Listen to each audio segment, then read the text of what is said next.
He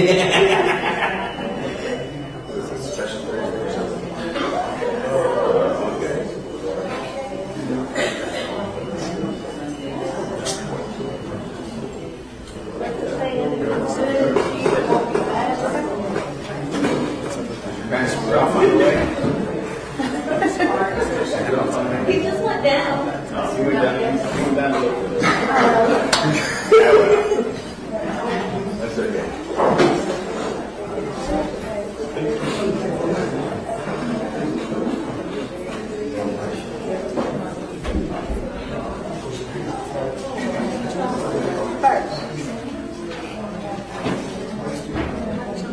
All right. State ready to proceed with drills? Okay. But just logistically, Judge, we can talk about it. All right. And defense counsel will all present with defendant. When the time comes, which will be shortly, for me to show the video, I'm going to need to reposition it, and I'm going to help me. I'm going to try to mic up the bottom of the TV because the monitor, that's where the sound is. Secondly, I know that you ruled that we can't read back the transcript completely, but I didn't remember whether you said that I couldn't refer to a couple of pages in it.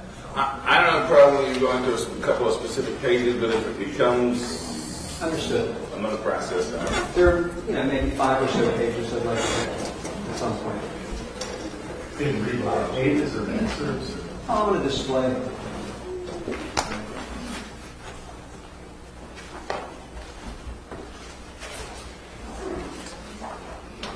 And or I'm going to that's easier to do it.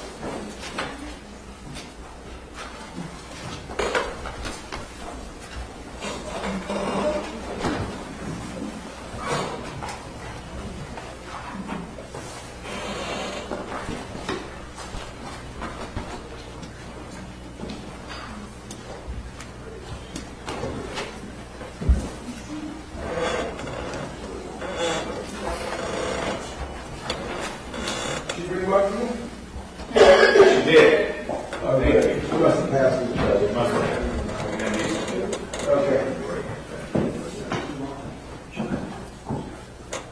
Yeah, that was good. I will go lower. All right, stage ready to proceed? Commissioner, there's one other thing I want to call Yes. to your attention, and that is that during the break, I had actually texted Detective Value that I'll just see him when we get back to court. But he came by my office. But he came by my office about, 20 or something like that, and he had a file with him, and he had some loose leaf paper with some Post-its on it, which wind up being some notes that are, I understand, to be compilations of something he took from his report, and or it could be detectives who go to his report. I glanced at it, I haven't even had a chance to read through it, but I'm just calling it to your attention for whatever it's worth and advising the defense, and if you need to review it in camera, you can do that. But I haven't even read through it, so I'm going to let you do that. Okay. In fact, Judge, I'd actually like a minute or two if I could do that. Go ahead.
I'm going to run downstairs.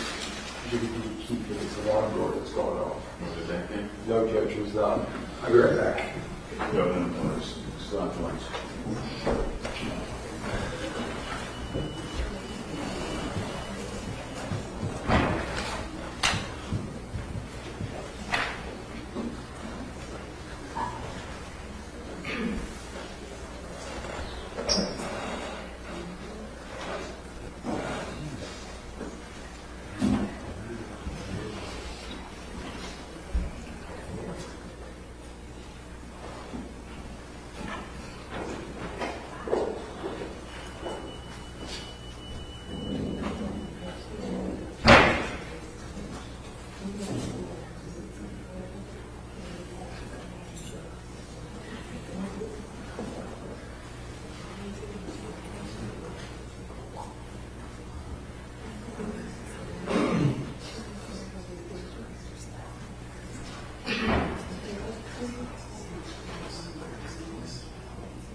Okay, so again, Judge, if you would want to review those in camera, either now before detective value, whatever the case may be, or welcome, is there a request, you're welcome to do that. Otherwise, I'm sort of ready to move on.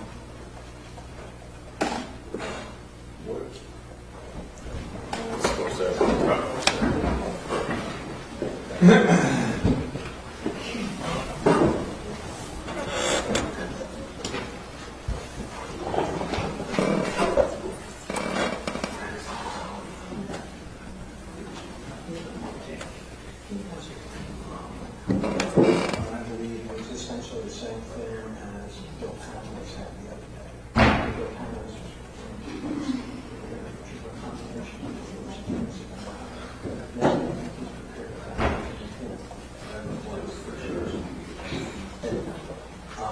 he also has a page on there called nonverbal communication, which happens to himself about it.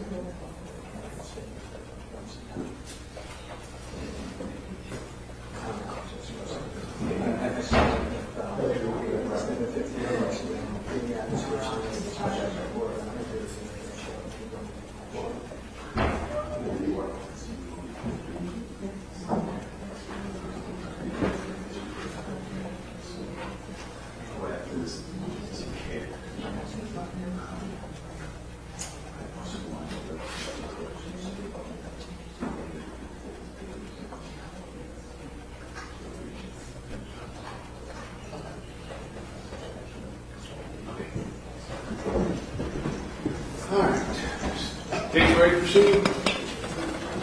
Yes, sir. All right. Case ready to proceed? Yes, sir. Finish President Russell, Slide my jury. Okay, Judge.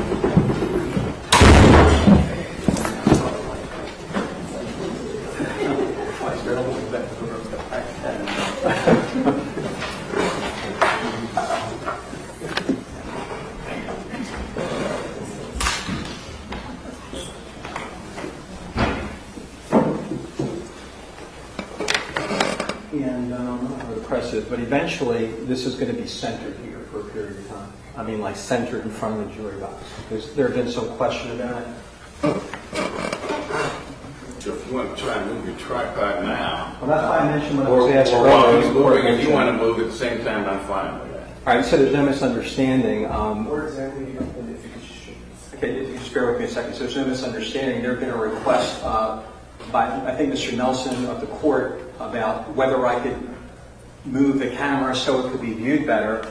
And the judge said you could talk with him, which is me, and I basically said, I'm going to put the monitor where I need to put the monitor for the jury to be able to see it and not to interfere with the detective, with all due respect. But the angle over here would be the best if that's your objective, because it's going to be centered here at some point in time, like before I play the video statement. And if you need a moment to make arrangements at the court, wants, you know, whatever it is. If when he's moving that, you need to move your tripod at the same time. It's going to take me a minute to mic it properly anyway, because we worked with it yesterday. We're going to try to put a microphone under the speaker on the bottom of the monitor. Okay.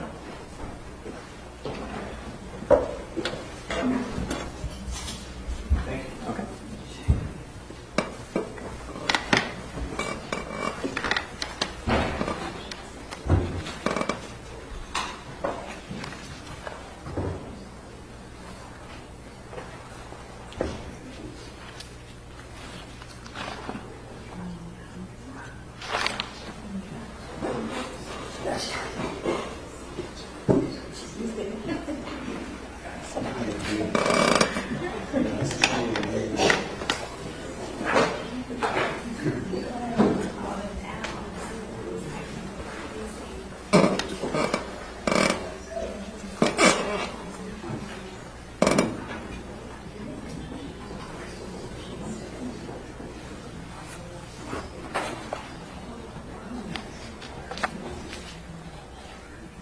Once we start repositioning it, not towards the camera, we just tripod if we need to do towards the end to try and get this spot where it can get. Thank you very much, Your Honor. I appreciate the court's indulgence.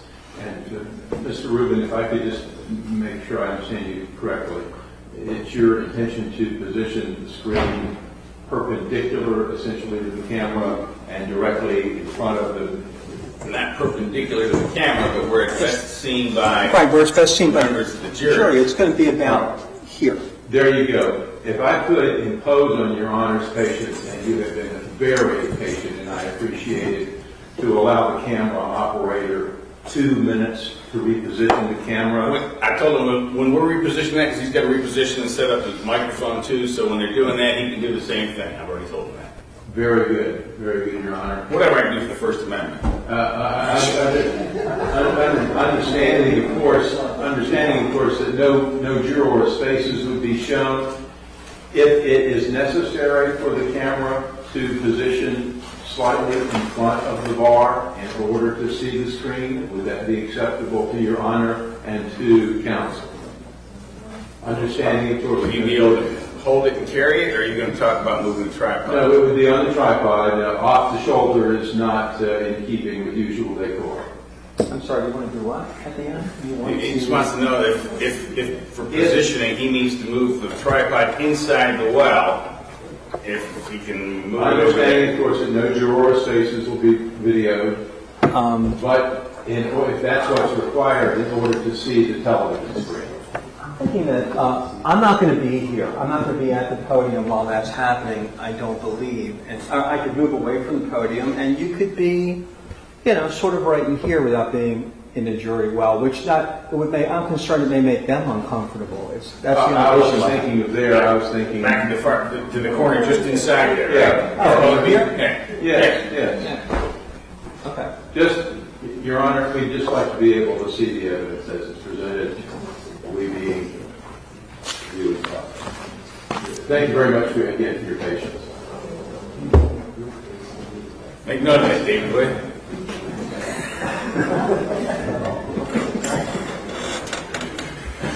You guys out there ready? Yes, good. Great, man. Okay.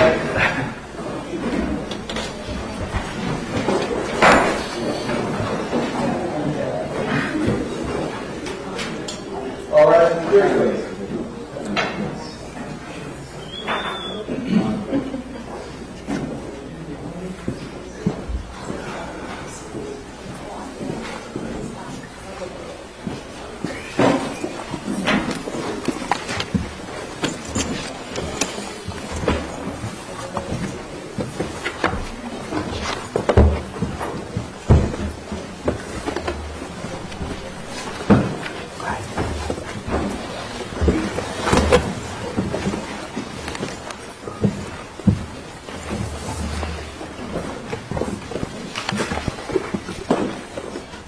All present, accounted for, Judge.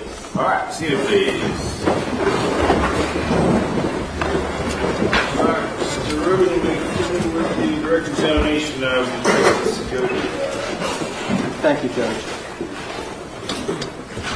Just to back up for a moment, for context, you had stated a little bit earlier that by 2:15, the defendant had drawn what is State Exhibit number 97, which is a diagram of how he committed the burglary and the homicide. Correct. And that's in his own hand? Yes, sir.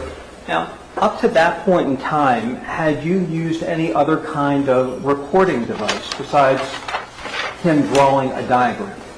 Just took notes as all I did. Why did you not use a recording device of some kind up until that point in time? Our practice in our department is that a pre-interview, we consider as a pre-interview, is not recorded. It's not videotaped, and it's not taken down by a stenographer. It's a period of, I'm trying to find out if they know something, I'm trying to get to know them, I'm trying to make them feel comfortable, and ultimately, everybody's afforded an opportunity to go on the record via video or by stenographer. All right, so is this something that only happened in this case where you were at FDLE interviewing the defendant? Overall. No, we do it like this uniform across the way. It's the way I was trained many years ago. It was just the way we still train. We do it the same way every single case, whether it's in our office or anywhere else. So by that, do you mean the Miami-Dade Police Department? Yes, sir. All right, so when the Miami-Dade Police Department, are you the largest law enforcement agency in Dade County? Yes. So when you're investigating homicides, and you've been in the homicide division for how long? 8 years, sir. And you're interviewing people who come in trying to determine what they know about something. Correct. Do you sometimes ask them, does it sometimes turn out that they don't know anything about it and they don't have any involvement in the case? Many times. Do you ever sometimes ask things that lead to very personal information? Overall. Do you ever ask them things that lead to very personal information? Absolutely. Does that always have anything to do with the case? No.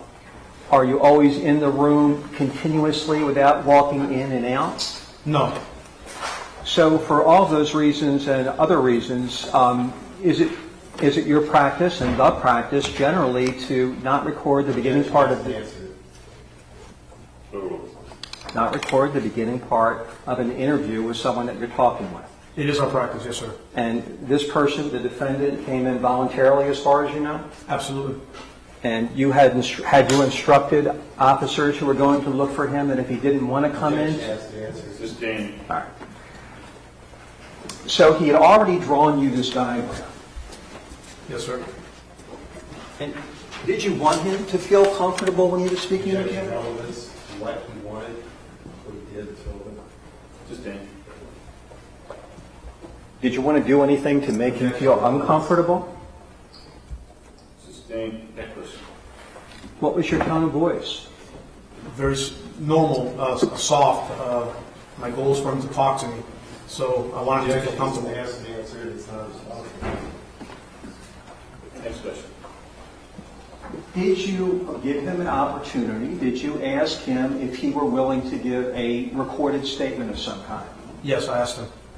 And what did he say? He agreed.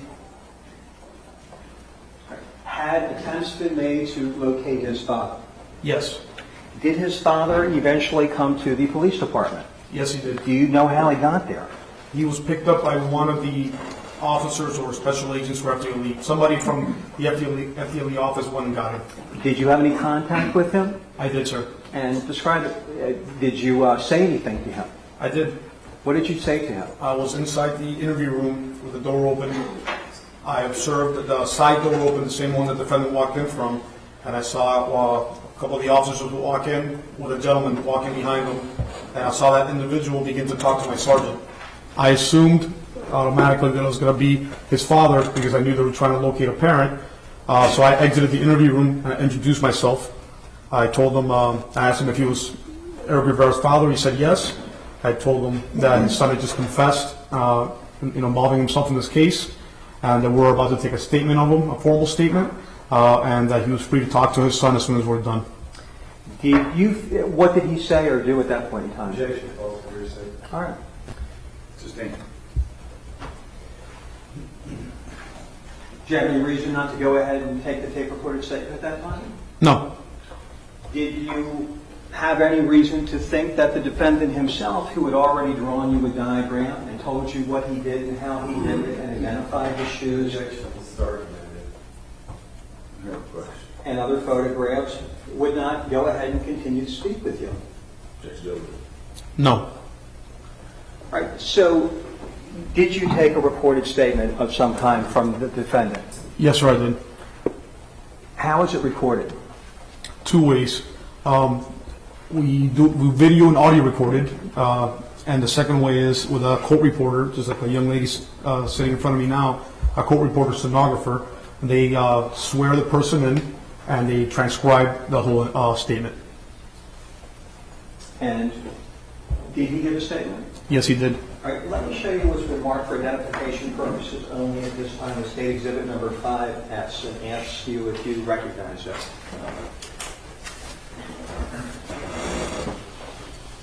Yes, sir, I do. And what is that? This is the original copy, or the original transcript of the defendant's statement to me that day. When the stenographer that you had present at the Florida Department of Law Enforcement is typing things down while the defendant and you are talking, does the transcript just spit out automatically, instantly, like it's coming off a printer or something like that? No, it gets recorded, and I don't know how they do their jobs. It's on a piece of paper, then they have to go back to their desks or computers. They got to read that little strip of paper, and they actually type it out themselves. And does that take a while? That takes several hours. All right, eventually, was the discussion you had with the defendant that is on videotape stenographically reproduced? Yes, it was. And is that what you have in your hand? Yes, sir. From beginning to end? Yes, sir. Is it accurate? It is accurate. The state would move this into evidence at the next State Exhibit. You be admitted. State's Exhibit 1 for identification 5S, now become State's Exhibit number 9. I'm sorry. State's Exhibit number 100.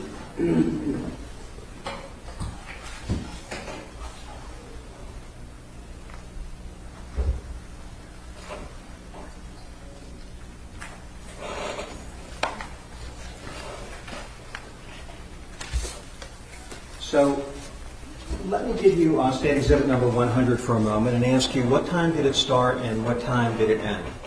The statement started at 3:55 p.m. and ended at 4:30 p.m. And during the course of the statement, did you review with the defendant again his Miranda rights? Yes. And did he ever say that he didn't want to talk with you or ask for a lawyer or any of those things? Never. So the first page is what, the cover page? The first page is the summary of what the case is, and the second paragraph is the synopsis of where it's being taken, the address, the location, the date and time, and by which stenographer. Okay. And which stenographer was that? It was Tanya McCarthy.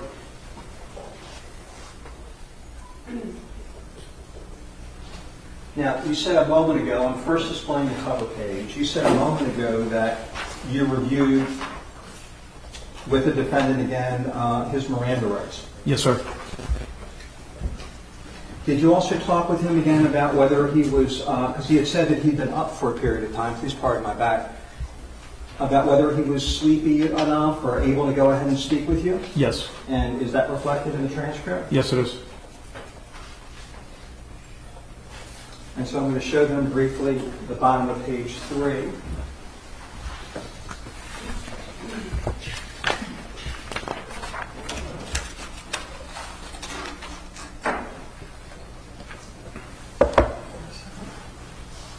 Where it says you advised that you got no sleep last night because you were watching television. Is that correct? Do you feel well enough to speak with me, though?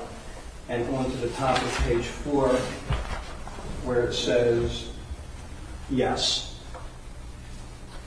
And then you mentioned that you would advise him of his Miranda rights. So is that on page 3, 4, and 5? Yes, sir.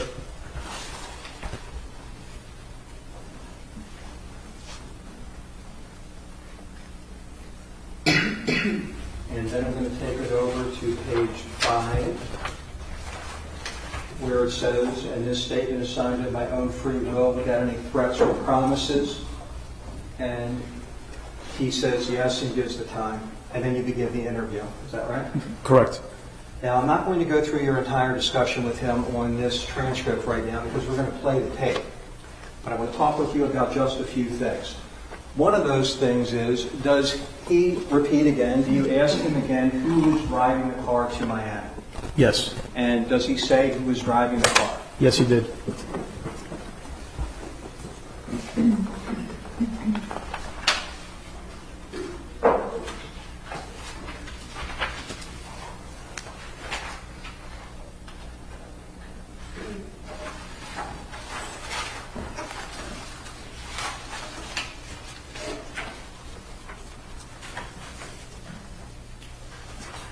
So, Judge, I'm displaying the top of page 10, where it says, I drove there, and it's talking about who was in the car with him. Did he describe during the course of the statement who shot Sean Taylor? Yes. Did he describe who had the gun? Yes. I'm going to display the top of page 17. Well, let's start with the top of page 16. The same objection is cumulative. We're going to play the statement. Overall. Where it discusses who kicked the door in and how many times he kicked it. And he says that he did. And he looked at Jason and told him to go get the money. And then out of the corner of his eyes, he saw Sean Taylor coming with something in his hands. Correct. And it goes on to say, did you know that Sean Taylor was there? And he said no. Then on to page 17.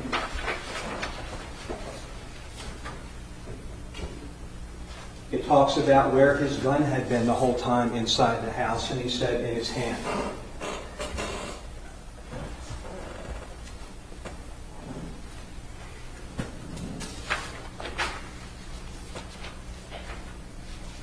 And on to page 18.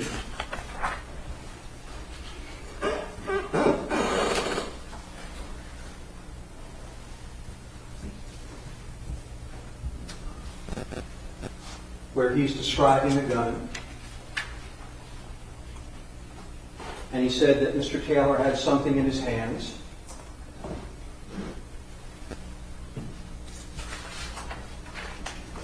And then on to page 19, where he said that it happened fast, and he shot him once in his leg, and he went down quick, and he shot the glass door, and he left.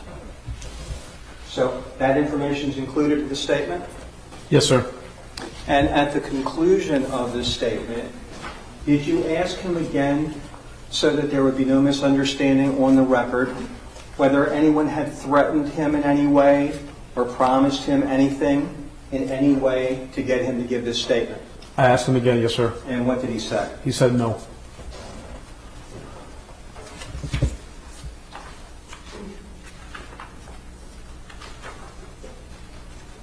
Did you review with him whether he had been truthful or not in the beginning? Yes. I'm going to replay the bottom of page 28, where you review with him the fact that he had not been truthful initially. Yes, sir.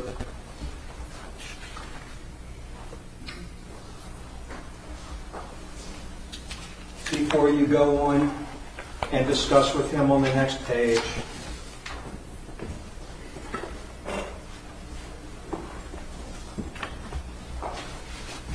has everything that you have stated been true and correct and to the best of your knowledge?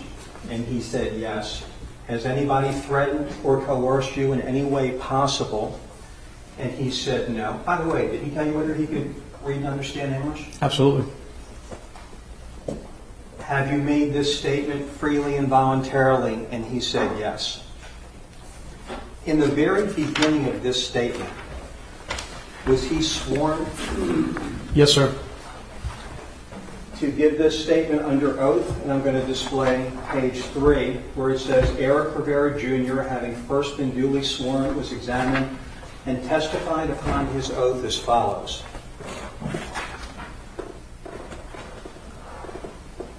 Now, you said that it was recorded by what kind of recording device? It was video recorded and audio recorded. And what kind of tape did it generate? It was a VHS. It was an older camera. What kind of recorder did they have? It's not a police station, so they're not equipped like with recording equipment like we are. So they had a camcorder, an old camcorder, and that's what we utilized. That's why it's a VHS. All right, so there's no misunderstanding. Even if he had been in Dade County and brought into your office or located Objection calls for speculation. I'm going to ask him directly what he would have done. That would be speculation since they weren't in County. Even if he'd been found in Dade County and brought to your department, or found in Lee County and brought to your department, and you took a statement from him, would you have recorded the first part? No. For the reasons that you've already stated? Correct, sir. All right, so you said it generated a VHS tape. So let me show you what's been marked for identification in State Exhibit number 5Y. Do you recognize this? Yes, sir, I do. And what is this? This is the original VHS that I took out of the camera after I recorded the statement. If the state moves this into evidence as the next State Exhibit. I'll show it to the jury. New picture? No. All right, we good? State Exhibit 1 for identification 5Y, now becomes State Exhibit number 101. Other than those reads. Yes. This goes for both 100 and 101. Understand.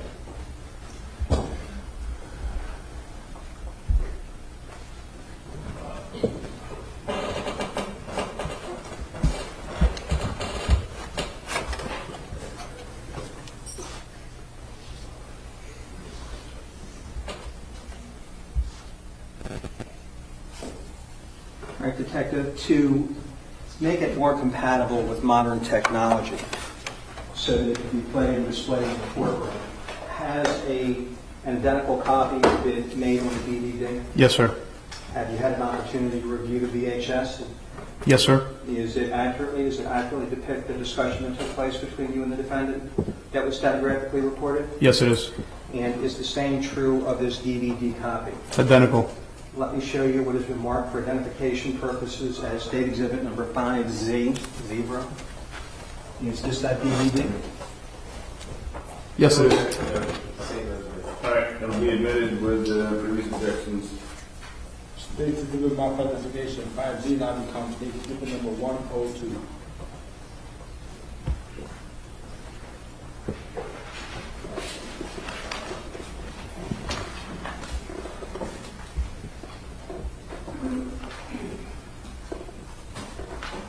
While we play this to the jury, do the parties have any objection to the court reporter not transcribing it, since you've got the DVD in evidence and a copy of the transcript in evidence?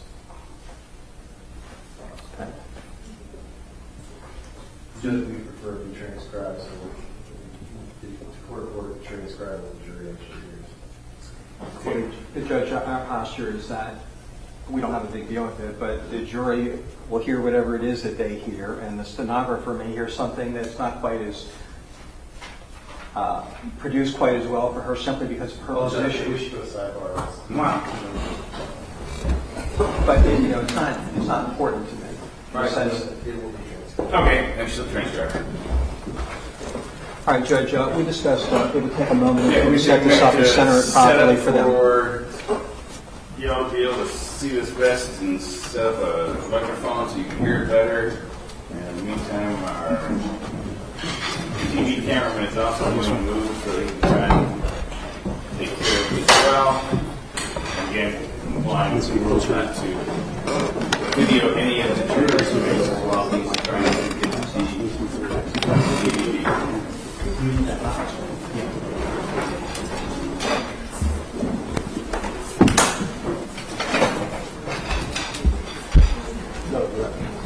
Absolutely not. Yeah, you're warned. No. Yeah. I'll do that right now.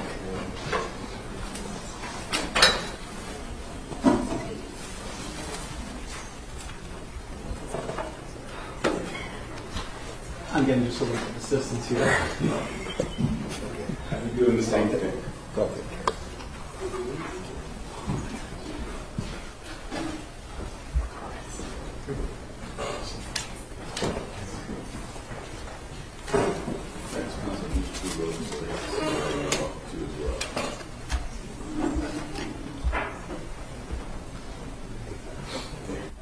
And then, Judge, it may take us a moment or two to try to get the audio sound. Okay. And it's going to be a little scratchy in the beginning.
The gentleman who brought the stenographer's device into the room, who was that? That was Detective Larry Bellew. Did he stay during the statement? Yes, he did. During the stenographic statement? Do you remember whether he stayed or not? He stayed. He was, I believe, towards the end of the table, on the other side of the table. The other person in the, did you make a note of whether he stayed or not? Any place in the report? You're looking at the statement. I'm looking at the statement, yes, sir.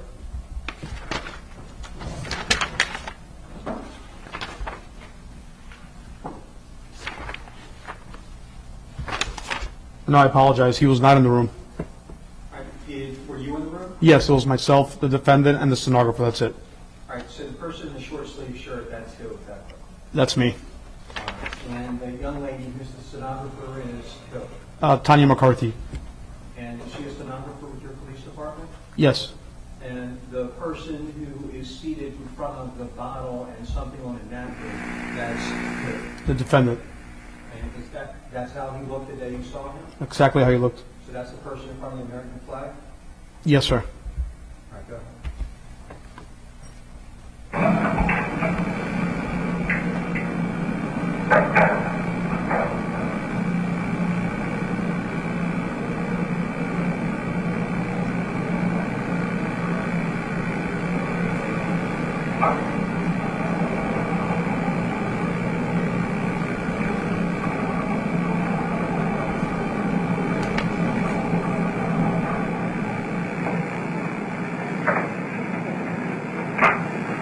I just need to feel a little bit more pressure.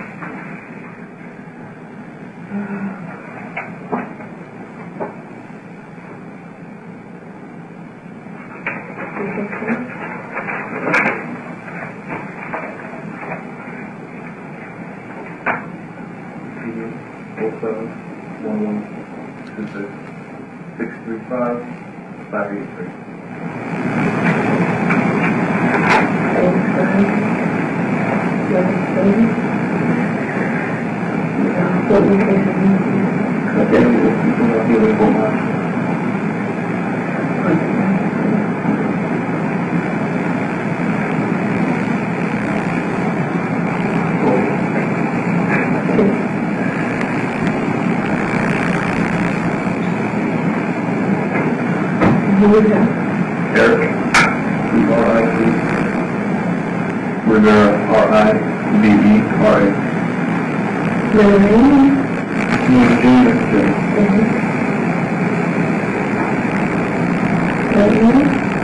Left 17. 449.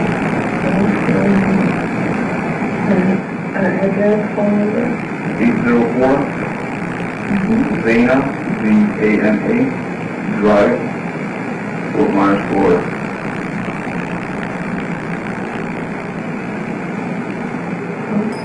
Phone number is going to be 239-690-0940. Yes. And everything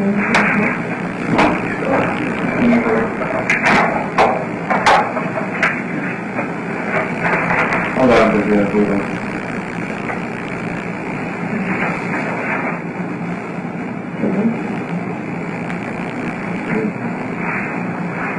I think we'll take a couple of them, please.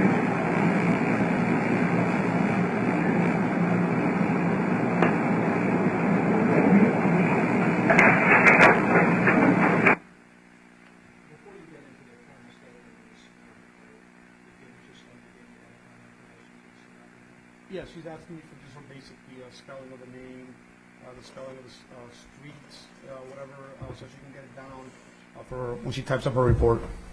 What's on the napkin in front of the sign? Pizza, leftover pizza maybe, some pizza crusts.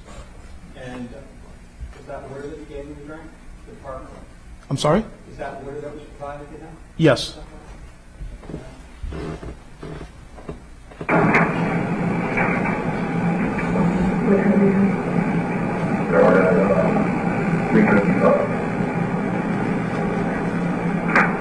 Mr. Rivera, information against her. Do you swear to tell the truth, the whole truth, and nothing but the truth, and nothing but Yes.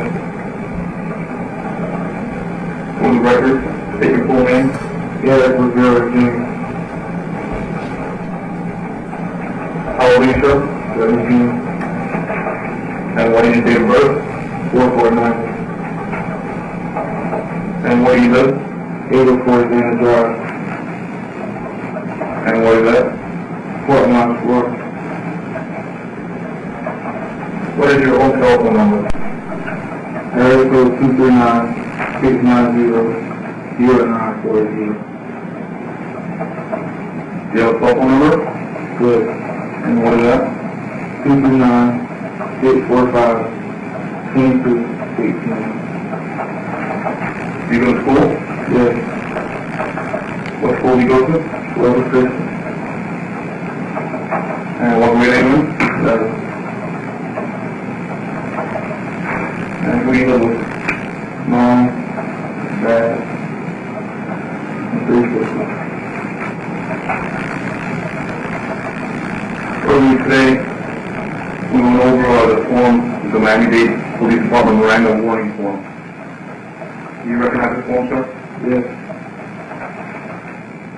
You indicated that you were a junior at Florida Christian High School, is that correct? Yes. That you can read and write English? Yes.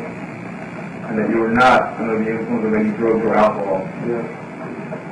You advised that you got no sleep last night because you were on television and telephone playing games, is that correct? Yes. Do you feel well enough to speak to me now? Are you okay to speak to me now? Yes.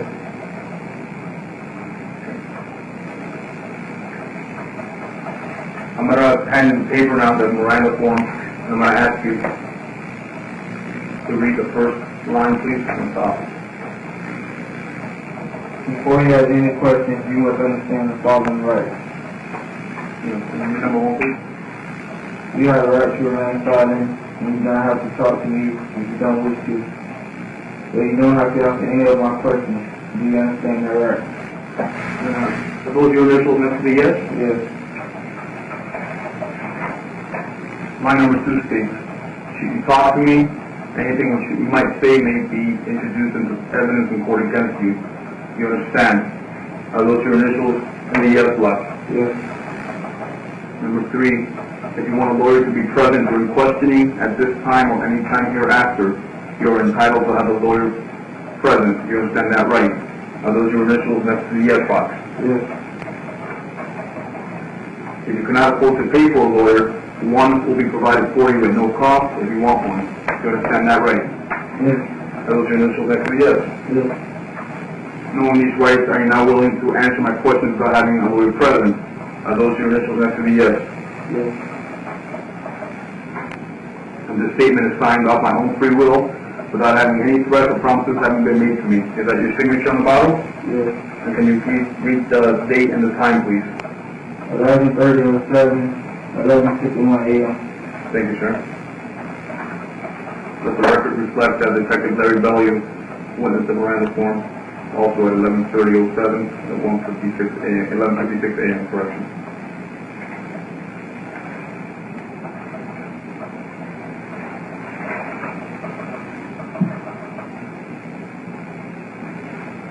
Mr. Rivera, calling your attention to Monday, November the 26th, 2007, at approximately 1:46 in the morning. Were you done in the Miami area? Yes. How was it you got to Miami that day? I drove in a rental car. You drove from where? Fort Myers. And who were you with? Charles. Do you know Charles' last name? Portland. Okay. Who else? Tim. Can you know Tim's last name? No. Okay. Linda. Do you know Bender's last name? No. Okay. Jason. And do you know Jason's last name? No. What discussions did you have with these guys before you left Miami that day? Don't tell nobody About what? about what happened. What were you talking about before you go to Miami? What did you guys talk about before you left? We gonna go and try and take the house. Had you ever been to Sean Taylor's house before? No. Had you ever met Sean Taylor? No. And did you know who Sean Taylor was? Yes. Who was Sean Taylor? The football player. Do you know where he played? Yes. Washington. And what were you guys planning to go to Sean Taylor's house for? Just go in and get the money and leave. When you say you were going to go get some money, how was it that you were going to get that money? Jason supposed to drive out a suitcase and just go.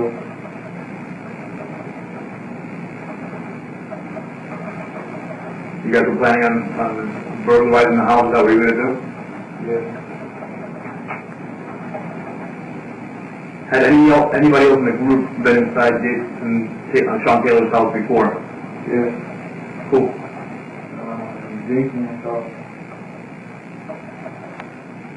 And how was it that they were able to go to Sean Taylor's house before? One best friend and Charles. Jason's best friend and Charles. They went with uncle. And what's his name? Devon. You know Devon's last name? What?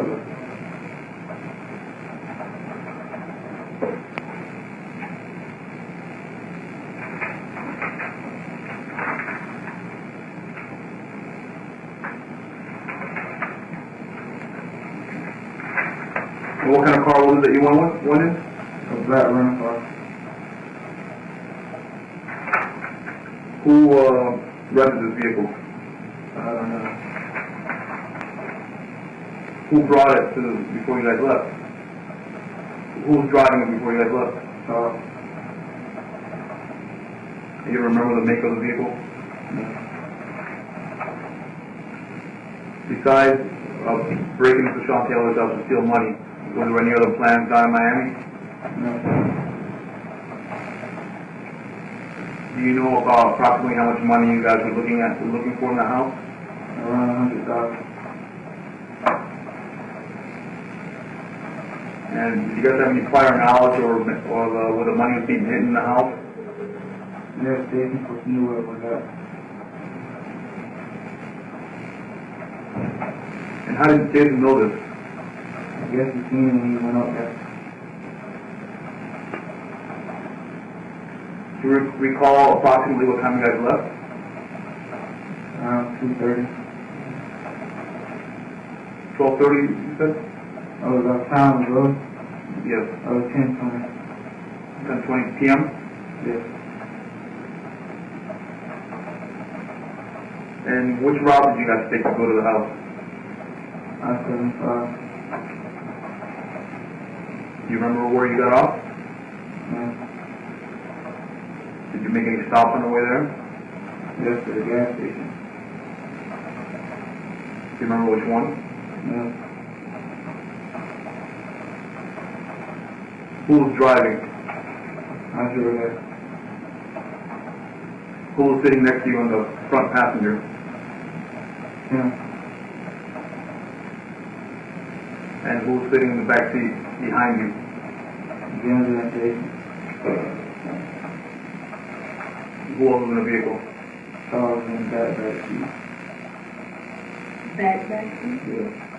So there was 3 rows on the SUV? Yeah.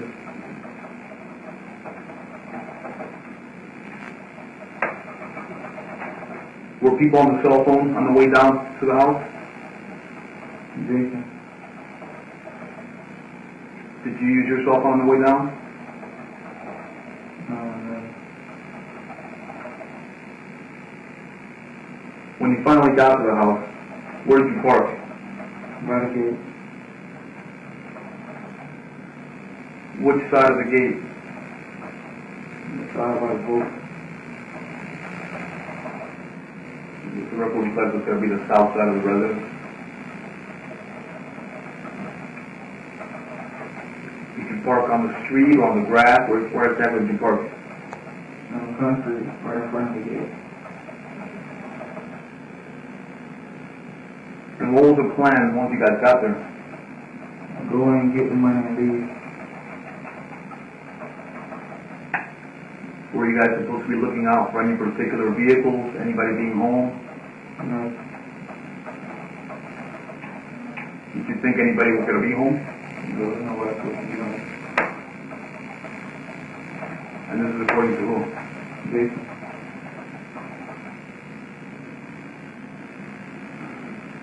How was it that you guys gained entry into the house initially? Through the back door by the pool. So once you got, to the front wall of the house, correct? Did you guys jump the wall there, or how is it that you guys gained entry to the property? Jump wall. Front wall.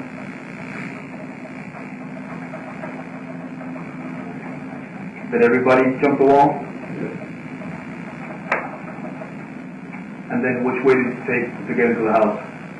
Back by the pool. Did you enter from the side of the boat towards the backyard, or did you go around the other side of the house towards the backyard? Inside by the boat.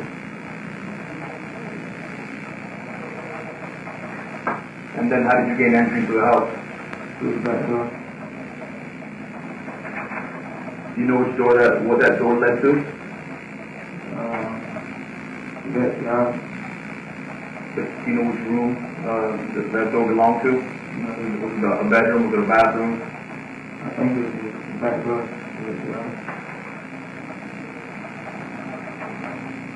And how did you guys force entry into the house? What did you do? The crowbar. Where did you guys get that crowbar? From the back of my house. And what did you do with the crowbar in order to gain access to the house? Knock the wood off. And who did this? So, How long did it take for him to do this approximately? around 10 minutes. And what were you guys doing while he was prying the door open? Watching. Once the door was pried open, who went in first?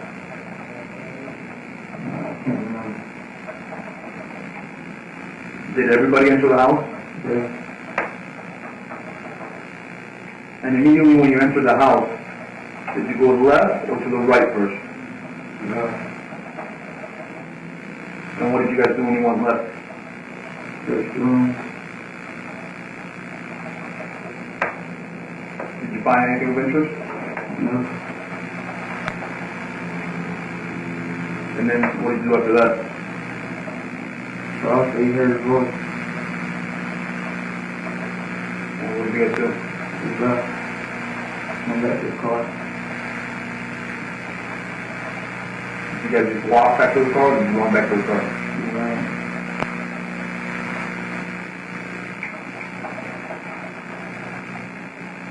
What happened once you made it back to the car? Somebody said it was his voice. What happened then? He went back in. Ran away. Did everybody go back in the house a second time? Yeah. The same way to the back door? Yeah. And which way did you go this time when you entered the house? We went right. And when you went right, where did you go from there?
So also you heard his voice. And what did you guys do? He left. Went back to the car. Did you guys just walk back to the car or did you run back to the car? He ran.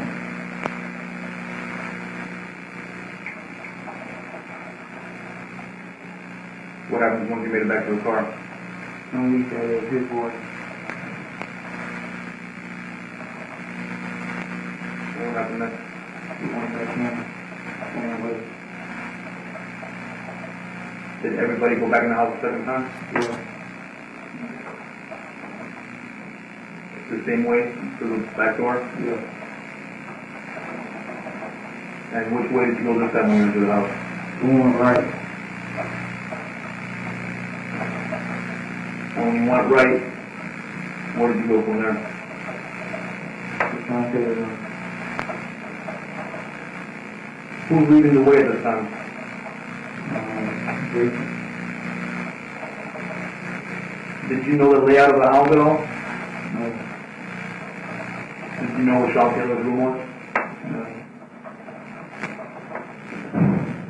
So it came to a point where I assume you guys reached Sean Taylor's room? Yeah.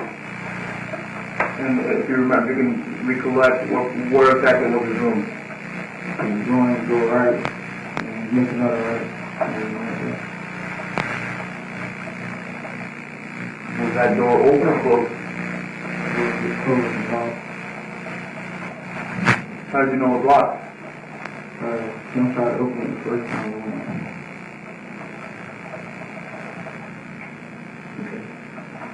What happens now?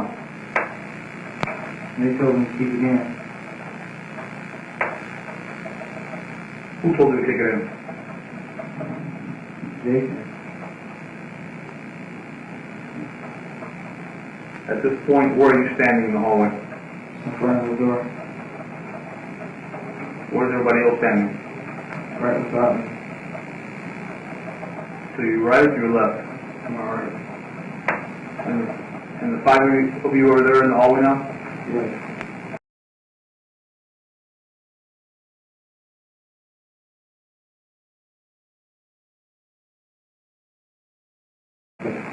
Was it dark? Was there any light at all? It was lights on. So you could see? Yeah. Who turned the lights on? It was already on.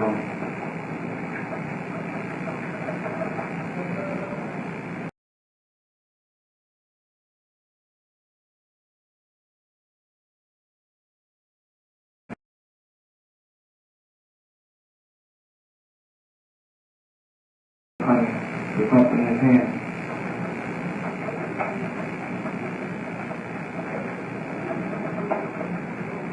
Did Sean Taylor say anything to you? No. Did you say anything to Sean Taylor? No. Did anybody say anything? No.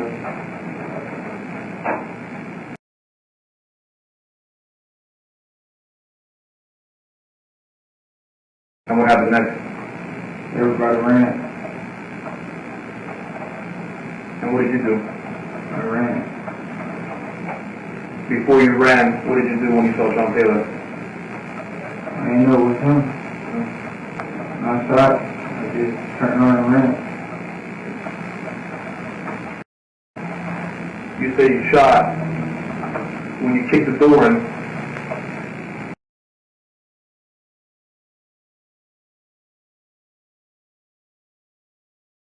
what time you were in the house? Yeah.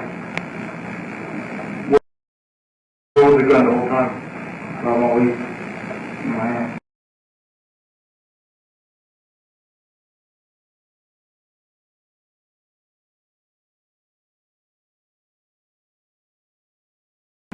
And you know what kind of gun it was? Yes and no. Tell me the name.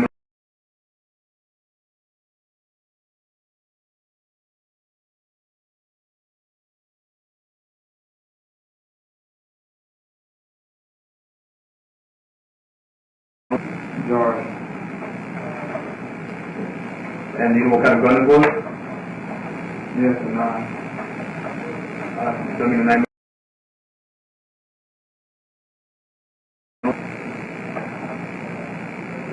What made you take a gun?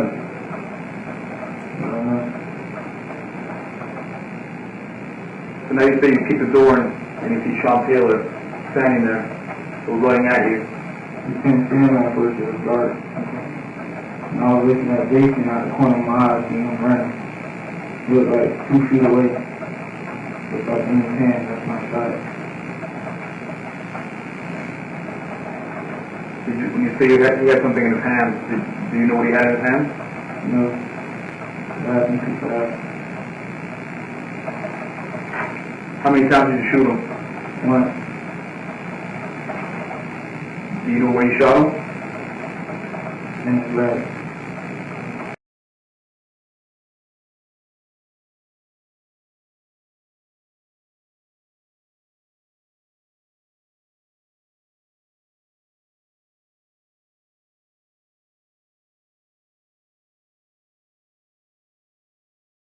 Which way did you run out? I ran through the glass door, front glass door, and back. How did you open that glass door? I shot it. Did you shoot that glass door with the intention of gaining a way to exit the house? Yeah. And you shoot the door in order to gain access to exit the house? Yeah. And which way did you run from there? Through the front door, screen door in the back. And over the end. Is that over by the boat? Yeah. Where was everybody at this time? Everybody was running.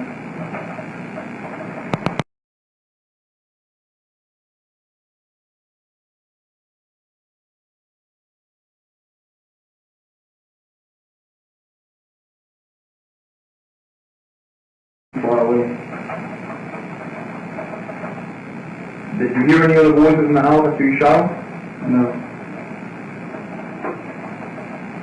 Did you see anybody else in the house? No.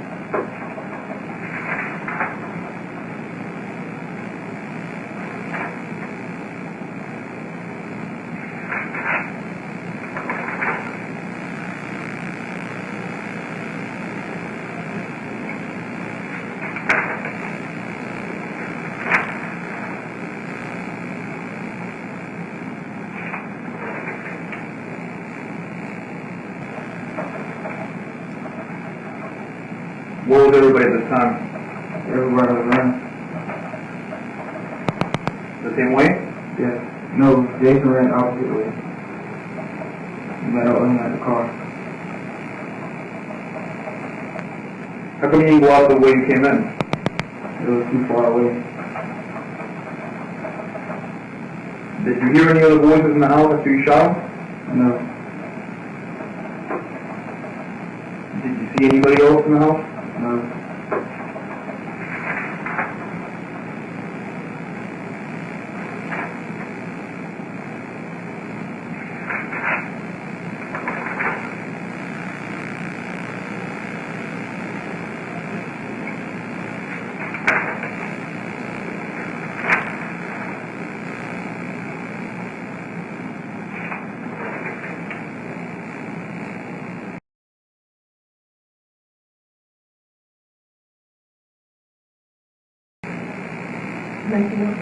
Oh.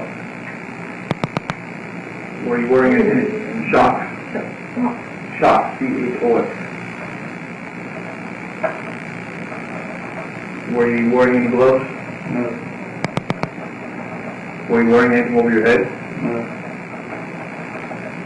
Was anybody wearing gloves? Yes. Everybody except me and Charles. Was anybody wearing anything over their head? Jason. What was he wearing? Ski mask. Why was he wearing that? No. And why went he asleep?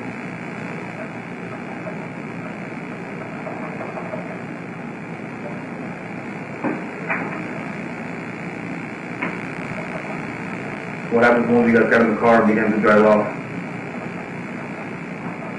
We didn't talk, and don't tell nobody. And everybody was just saying how they thought nobody wasn't home.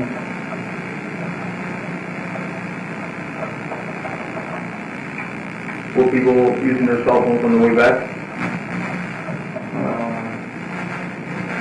I used my phone after in the car and called the girl. Do you remember anybody else using their cell phone? No.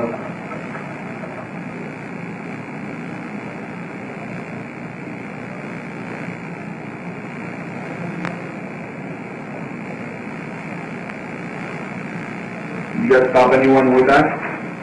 Yes, the you. And what did you guys do there? Got gas. Do you remember what gas station it was? No.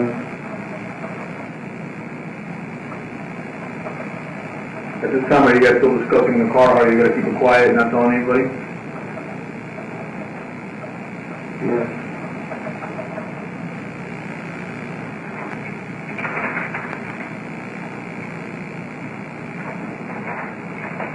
Once you got back to the Fort Myers area, where did you go? I went to the girl house and beyond. Your house? A what? A what? The girl house and beyond. Yeah, Lee's house? Yes. And what did you do there? We stayed there for a couple hours. All five of you? Yes. And what were you guys doing there? Nothing just they're talking about it. Did you guys discuss it with anybody else when you were at this girl's house? No. And what was it? Do you remember approximately what time you guys got back to the Fort Myers area? Around 4. And what did you guys do after you left the girl's house? Everybody went home. What happened then?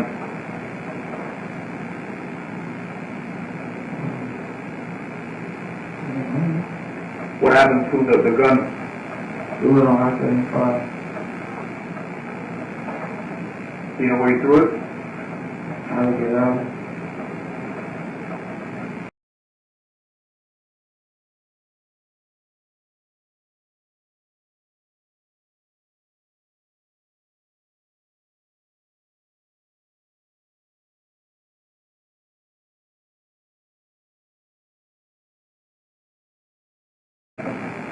Threw it on I-75.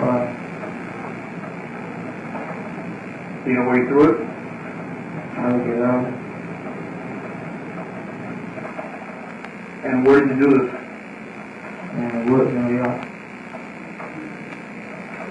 Yeah. Who was there when you burned the clothes?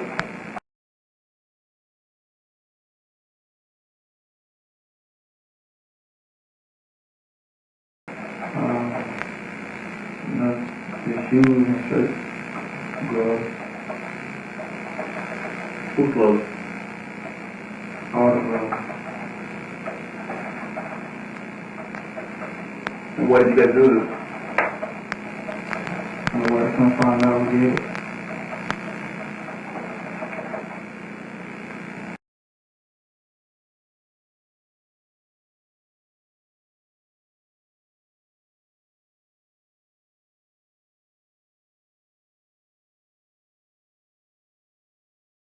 Who you gonna take anything from the house?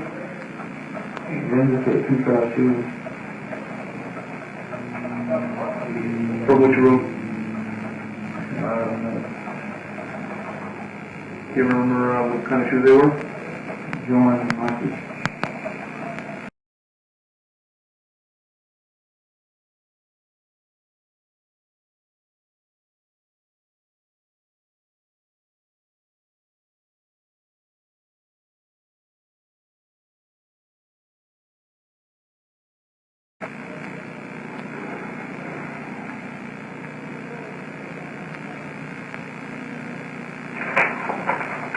When was it that you found out that Sean Taylor had passed away? I had watched the news one day.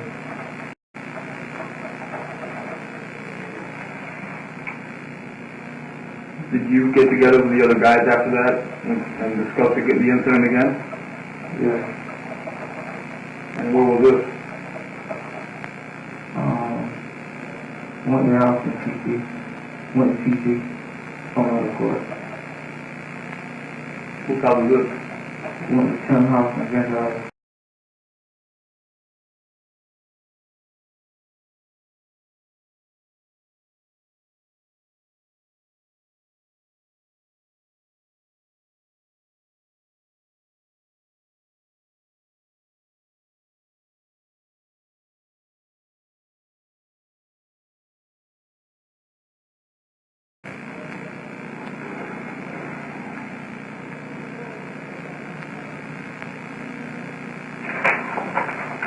When was it that you found out that Sean Taylor had passed away? I had watched the news one day.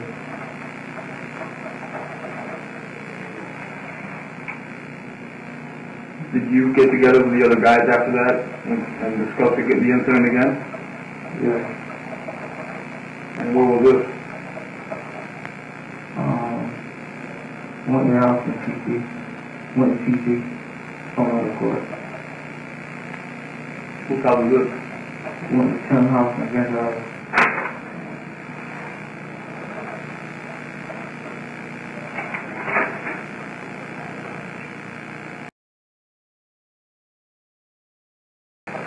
And how long have you been planning this? They had just told me like the day before. Did you guys have a plan on how you were going to divide the money? Yeah.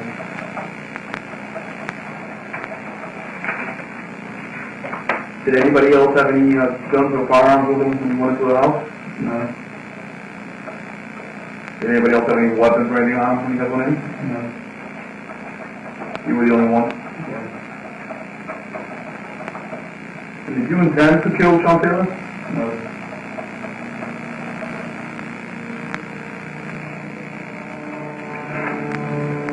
Earlier today I showed you a photograph. Do you remember this, sir? Yes. And who was it in the photograph? Vincent. Let the record reflect Mr. Rivera identified Vinja Hunt.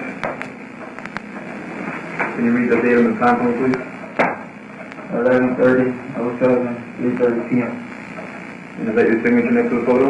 Yes. And I showed you another photograph. Do you remember this photograph, sir? Yes. And who was this person? Him.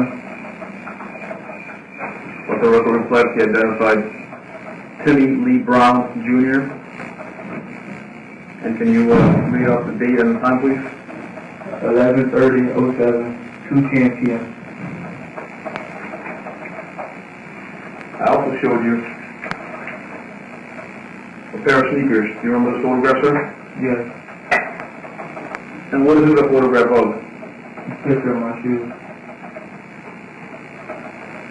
A picture of some Nike Shocks. And are these the shoes that you wore the night of the burglary, the night you shot Sean Taylor? Yes. And what did you write next to the photograph? These are the ones that I was wearing. And what did you do with these shoes? Burnt them. And is that your signature next to the photograph? Yes. And what's the date on it? 11:30:07. Thank you. And earlier today, you also showed me in a diagram that you drew, where you indicated the wall, the house, the pool, the way you gained entry to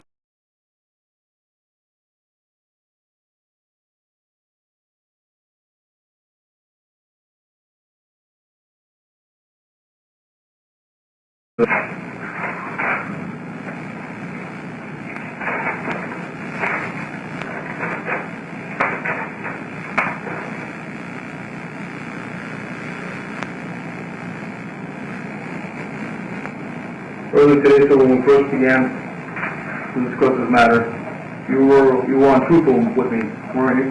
Yes. And why were you untruthful with me? Because I am a cheddar. Okay. So you came around and you eventually told the truth, is that correct? Yes.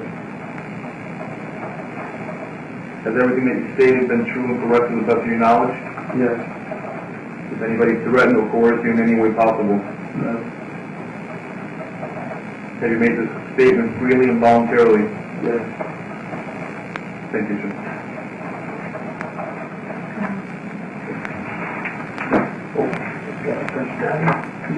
No witness.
After the videotape statement concluded,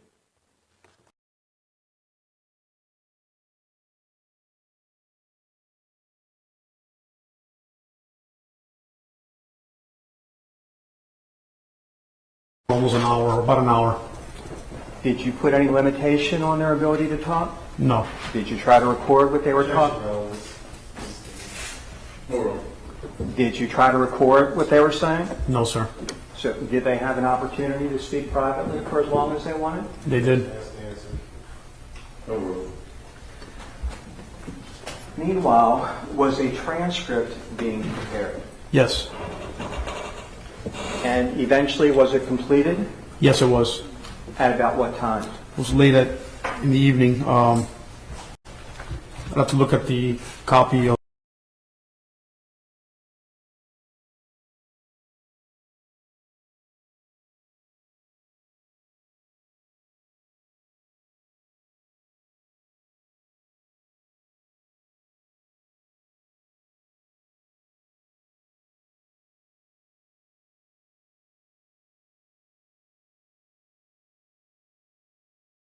And it was completed by the original court reporter? It was. All right, so what happens after the transcript is typed of the tape-recorded interview? Well, now we begin what we call the adoption of the statement. And what that is we go over the whole statement all over again with the defendant or whoever's giving us a statement, and it's done to give them the opportunity to change or eliminate anything they said earlier. So this is them verifying that this is indeed what they said, what they meant to say, and they have to initial each page after. So when you do that, who has the original transcript? The original transcript is given to the defendant.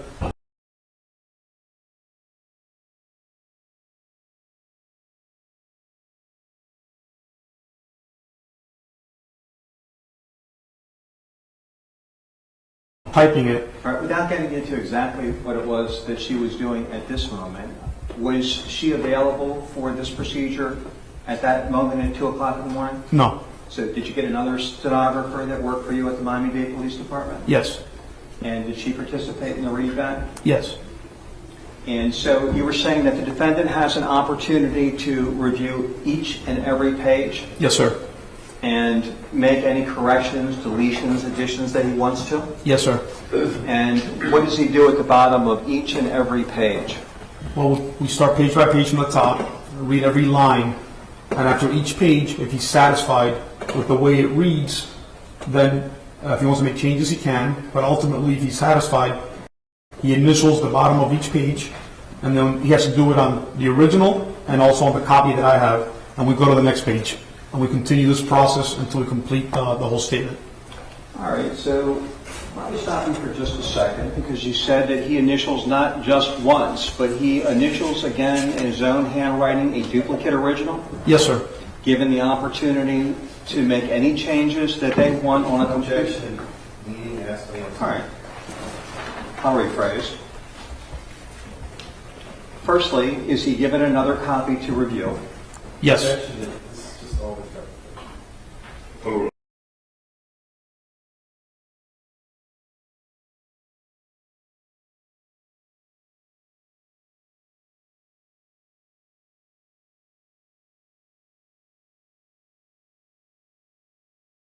Yes, it is. Move this into evidence as the next state exhibit. This is a copy of the same thing. It's a copy that he personally initialed, given the opportunity to... Trade Civil Mark Identification 5T, non-contract, ticket number 103.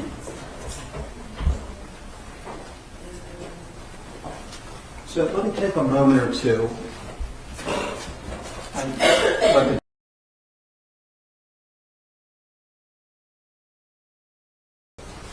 How many times did you shoot him? Once. Is that right? Yes, sir. And has the initial, now I'm showing page 16, page 5, every single page of the stenographically recorded statement?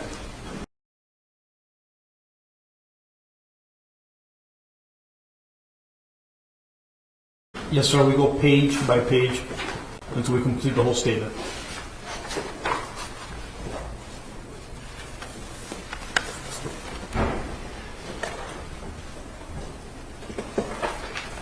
And does that include page 29?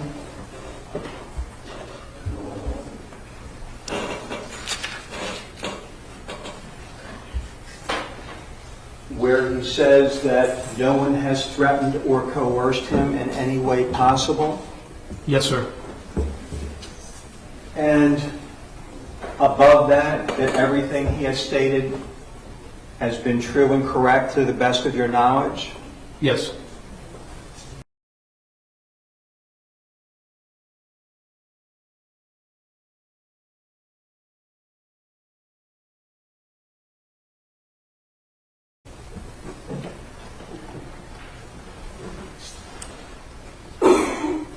Does he swear that he has had an opportunity to review upon his oath pages 1 through 29 and give it an opportunity to make any changes, corrections, or deletions, and then said statement is true and correct? Yes, he does, sir. And does he sign it? Yes, it's at the bottom.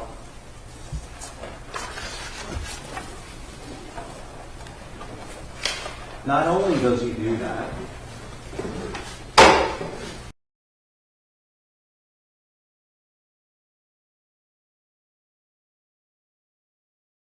during the course of your... Did you ever threaten him or make him any promises? Or what happened to his cell phone at the end of the night? At the end of the night, he was ultimately arrested, so I kept the cell phone and sent it to arrest, and it remained with the case file.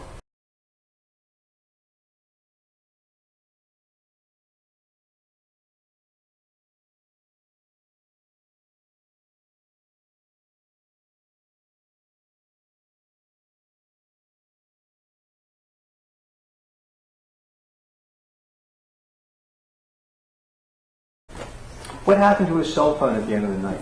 At the end of the night, he was ultimately arrested, so I kept the cell phone and sent it to arrest, and it remained with the case file.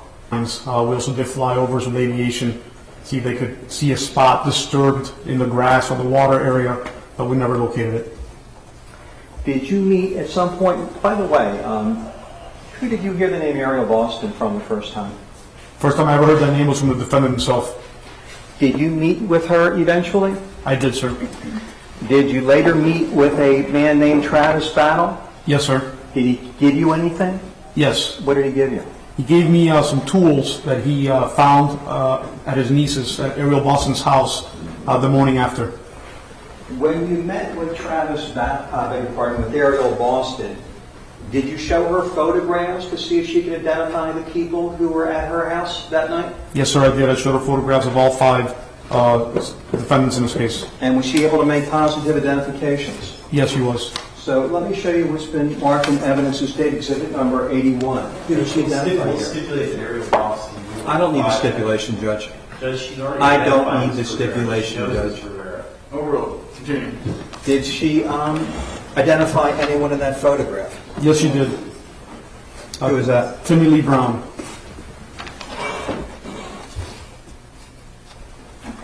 Let me show you what has been moved in evidence as state exhibit number 80. Did she identify anyone in that photograph? Yes, she did, sir. And who did she identify? This is Jason Mitchell.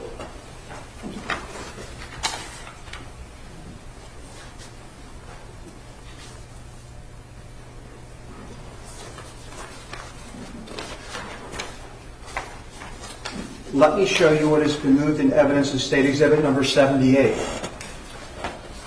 Did she identify state exhibit number 79? Did she identify anyone there? Yes, she did. Who was that? That's Benja Hunt.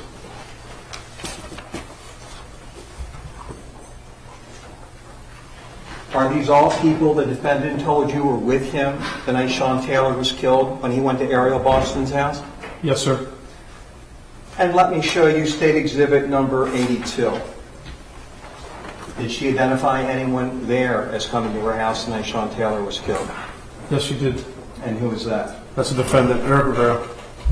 Was he by himself or with people? He was with the other 4 individuals identified in the lineups.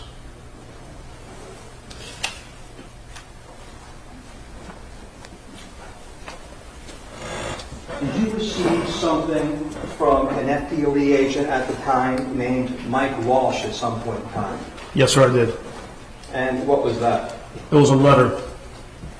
Let me show you what's been moved in evidence as State Exhibit number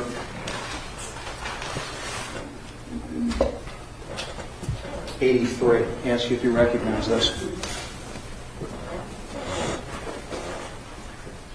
I do, sir. Is that the letter? This is the The envelope. envelope, I mean? The envelope the letter was in, yes, sir.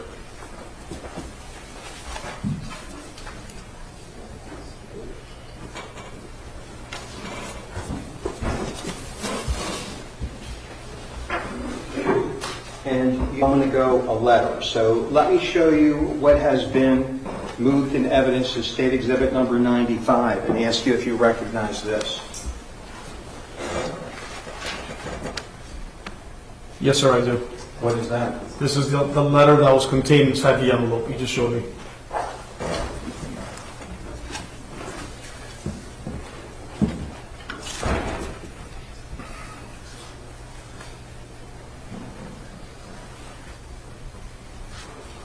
Is this the letter where it says at the end, it's business, not this the letter where it says at the end, it's business, not personal? Yes, sir. That's all the question I have at this time, Judge. Defense, cross-examination. Sure.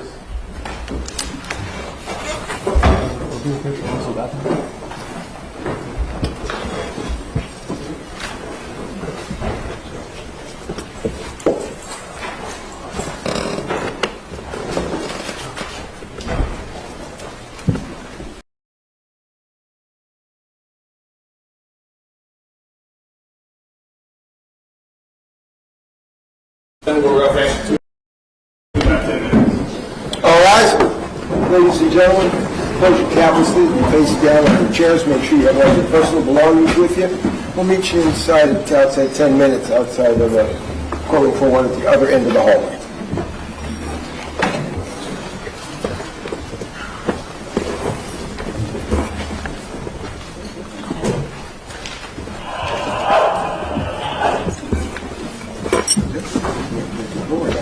You okay?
No, it's not. What you mean? I should be able to choose.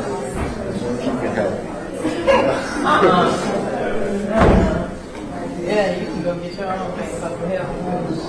I don't even want to go. It's got to be fair. Where we going? Where? What did it? What is it that you want? Oh, the one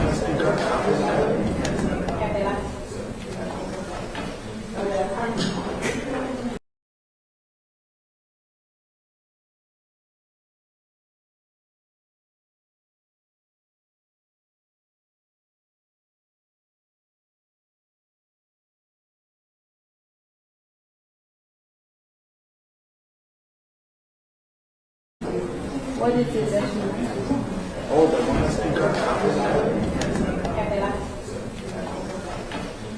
one